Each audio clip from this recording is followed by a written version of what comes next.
After Queen Elizabeth died, King James of Scotland also became James of England, unifying Scotland and England. James used to a weak parliament, and so was his son Charles I. Charles wanted to reunite the kingdoms of England, Scotland, and Ireland into a single kingdom. However, many in Parliament were fearful that this would destroy the old English traditions, putting constraints on the English monarchy. Parliament at this time was a temporary advisory to the monarch, who could call upon and dissolve Parliament as they saw fit. However, Parliament collected most tax revenue, so the king and queen relied on Parliament. Parliament strongly disliked Charles' marriage with a Roman Catholic, Henrietta Marie, and then in order to save an unpopular royal favorite of Charles from impeachment, Charles dissolved Parliament in 1627. In 1628, Parliament was reassembled, forcing Charles to sign the Petition of Right. After that, Charles did not call Parliament for 11 years. Charles made the Church of England include more sacramental practices, upsetting Puritans that he was reintroducing Catholicism. He tried bringing his religious doctrines and uniformity of the Church of England to Scotland, leading to Scottish rebellion, ending with Charles agreeing to not interfere in Scotland's religion. To suppress Scottish rebellion in 1640, Charles reassembles Parliament. Parliament uses Charles' desperate need for funding as leverage to significantly strengthen them. Charles and Parliament suspect each other of trying to undermine the other, and in 1642, Parliament proposed to the king that Parliament should have a larger share of governmental power. Charles rejects this request. This resulted in the First English Civil War, ending with Charles in 1646 being handed over to the English Parliament as a prisoner by the Scots. Parliament and the standing army disagreements widened, leading to the Second Civil War in 1648. Charles I, also King of Scotland, convinced the Scots to invade England to restore Charles to his throne, and Royalists also rebelled, resulting in victory under Oliver Cromwell in 1649. Cromwell's army then executed many of the Royalist leaders, and Charles I for treason. Charles II then became King of Scotland in 1650. Cromwell, in response, invaded Scotland, and Charles then moved to England, and Cromwell had a success in both England and Scotland against Charles II, resulting in Scotland becoming part of the Commonwealth. Charles II escaped to France, and Parliament completely controlled the English government. Oliver Cromwell ruled as a military dictator of England, Scotland, and Ireland until his death in 1658. The army then dissolved into factions. George Monk, governor of Scotland, organized Parliament in 1660, which restored Charles II to the King of England. During Cromwell's rule, strict Puritan censorship of literature led to a gap in British literary tradition and allowed for a fresh beginning for the different forms of British literature.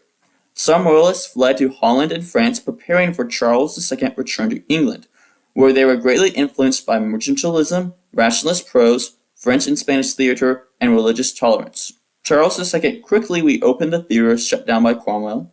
Charles then promoted the production of witty, playful, and wise poetry. Charles also sponsored mathematics, natural philosophy, and the Royal Society. Charles was religiously tolerant, although barring Puritans from political office. Restoration was an age of poetry, with it being the most popular and influential. And English high society pretended like the beheading of Charles I did not happen, and did a 180 of what Puritans were doing, with them celebrating the return of Charles and having huge parties constantly.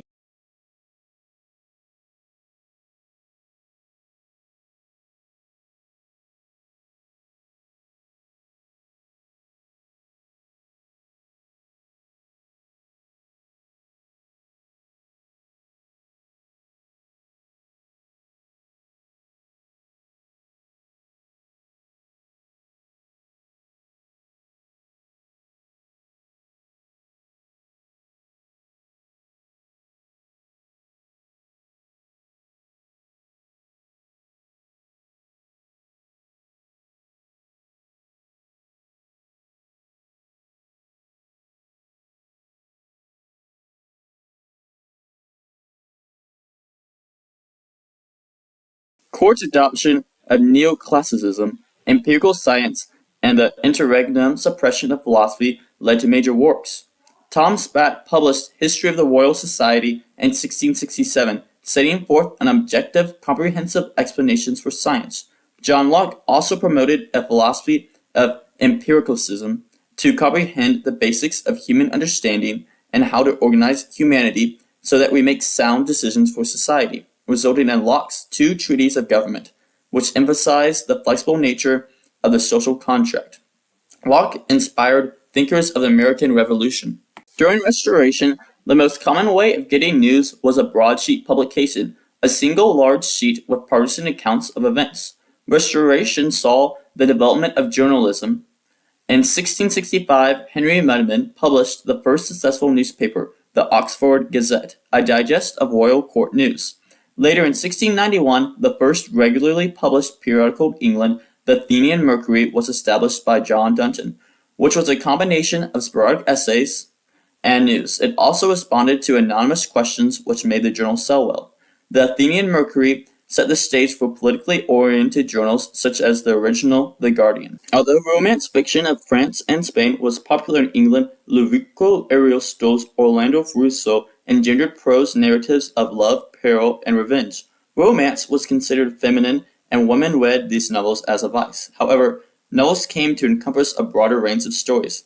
Aphra Behn, one of the first English novelists and first woman novelists, wrote Love Letters Between a Nobleman and His Sister in 1684, a story about a scandalous nobleman who was unfaithful to his wife with her sister. Drama recreated itself quickly and abundantly after the return of stage-struck Charles II, who removed the Puritans' ban on theater. Theatrical fashions fluctuated rapidly week by week, with popular plays being The Country Wife, The Plain Dealer, The Man of Mode, and The Rover. There was a brief second revival of theater of dramas and comedies with Love for Love, The Way of the World, The Relapse, and The Provoked Wife. However, these latter plays were softer, more middle-class in ethos, and very different from the aristocratic extravagance 20 years earlier. Restoration comedy was very sexually explicit, a quality encouraged by Charles II and his royal court. The plays of the early Restoration period were unsentimental comedies of Dryden, William Leicester, and George Etheredge, reflecting the court's attitude and lifestyle. During the second wave of Restoration comedy in the 1690s of William Congreve and John Vanbrugh reflected changing cultural and social beliefs as well as an appeal to a more general audience. The essay, satire, and dialogue thrived, and the English novel truly began to be a serious art form. Samuel Johnson developed the English essay from the more than 200 essays he published, which offers insights of society and its problems, where the English essayist was an honest observer and his readers' peers. Political factions then realized the power of the essay and periodicals and began massively funding newspapers to advance political beliefs. For example, Miss Journal. Less controversial literature than the Restoration era, with dissenters' literature going from offensive to defensive.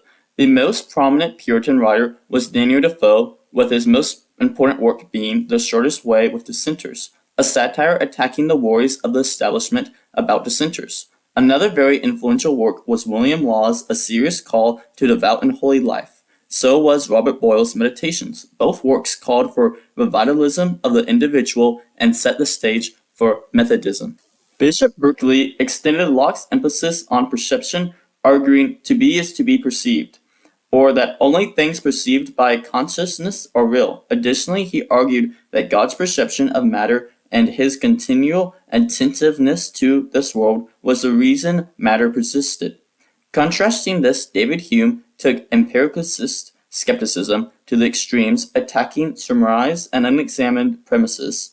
He assaulted the logic and assumptions of explanations that God was all-powerful and all-benevolent, as well as not the creator of evil. Hume led the way for utilitarianism and secularism. Additionally, during this time, economics also developed with Bertrand de Mandevel's The Fable of the Bees, which argued that private vices such as wastefulness, pride, and lust were good for society at large because it led individuals to exchange and stimulate the economy. Adam Smith wrote Theory of Moral Sentiments in 1759, emphasizing the need for sympathy between individuals as a basis of fit action.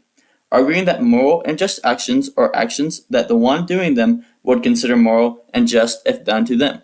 From this he argued for the abolition of slavery and colonial exploitation and negative treatments against natives. Then in 1776, he wrote the foundational text on economics, Wealth of Nations, arguing for free trade and against mercantilism for capitalism. Several thousand satirical works were written during this period, and it was the high point of satirical writing. Jonathan Swift was the most influential satirical writer, combining satire and parody called Parody of the Enemy in prose. For example, Swift's A Modest Proposal, where he argues in a disinterested and cold way that the only solution to Britain's economic problems is cannibalism.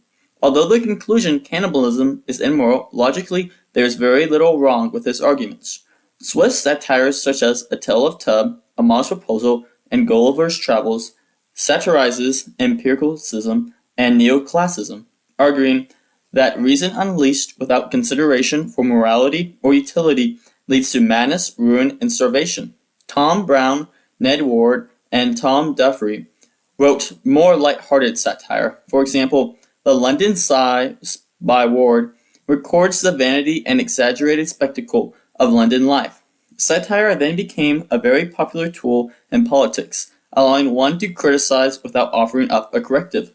Swift was friends with Alexander Pope, Robert Harley, John Gay, John Arbuthnot, Thomas Purnell, and Henry St. John, with them forming the Scribblian Club, with the goal to satirize abuses of learning. They wrote Miscellaneous and Memoirs of Martinus Scribelius, a satire marked biography about Martinus Scribelius, who has learned all the...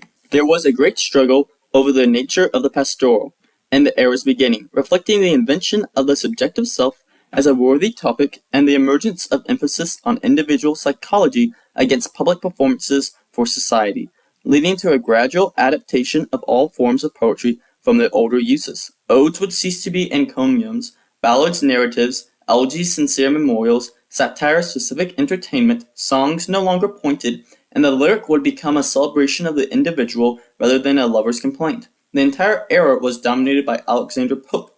Some of his writings include The Rape of the Lock, where he employs Virgil's heroic and epic structure about a young woman who has a locket of her hair snipped by an amorous baron.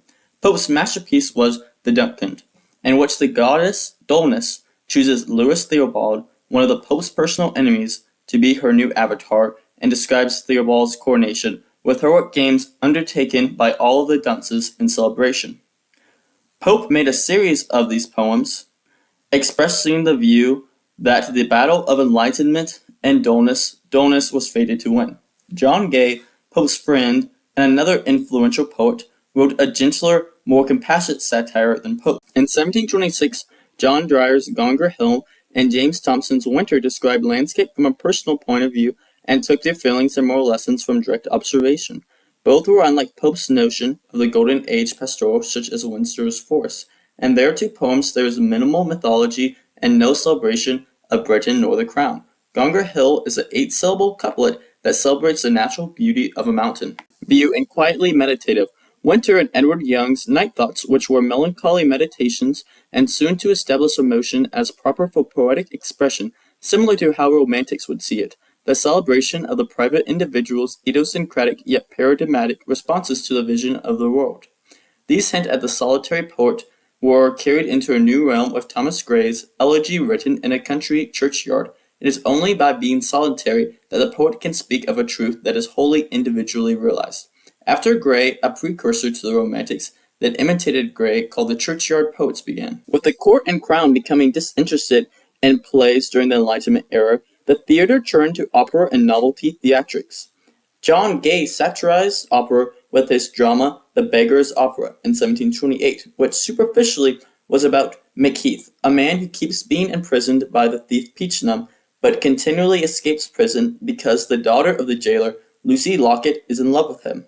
The play was actually a critique of Walpole, who suppressed its sequel, Polly, and many other plays, which made fun of him, such as Henry Fielding's Tom Thumbs. Parliament further suppressed satirical plays with the Licensing Act of 1737, requiring all plays to go to a censor before staging. The play movement as a whole during the era went from